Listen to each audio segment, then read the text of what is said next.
Dentre as casas desenterradas, essa é uma das últimas. Eles começaram o trabalho da sinagoga para aqui. Houve várias pausas, várias interrupções, né, questões políticas, enfim.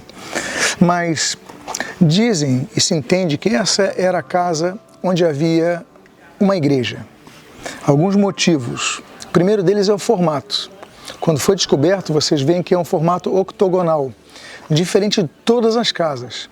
Nenhuma casa tinha essa estrutura como nós temos hoje. E essa estrutura foi datada do século V. Depois, eles viram que tinha uma estrutura retangular e uma estrutura redonda. A retangular do século IV, a redonda do século I. Portanto, a redonda da época de Jesus. E por que se entende, então, que essa casa era um local de culto? Porque aqui havia peregrinações. Desde muito tempo atrás, desde o século I havia peregrinações. Por quê? Em primeiro lugar, diferentemente das casas que nós vimos ali, as suas paredes foram retocadas. Nenhuma outra casa tinha sido retocada.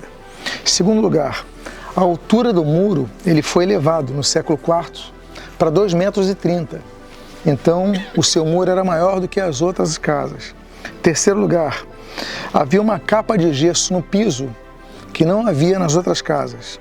E quarto lugar, quando eles enterraram, eles encontraram grande quantidade de lamparinas. Em cada casa havia uma pequena quantidade para uma família, né? Então 5 lamparinas, alguma coisa assim. Aqui havia muitas lamparinas, o que indica que era o local de reunião pública. Então nós temos um relato.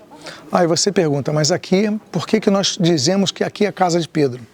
Por causa de um relato do século IV, que é a época dessa construção retangular e anterior à construção octogonal.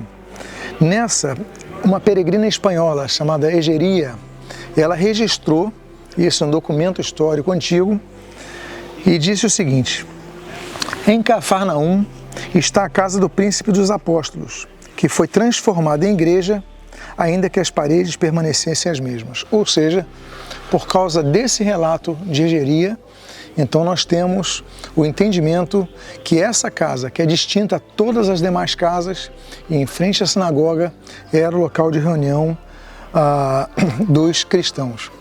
Fizeram uma reforma, essa estrutura é de 1990, bem recente, e eu convido vocês a subirem se quiserem tirar fotos, não apenas daqui, mas de cima, que tem uma outra visão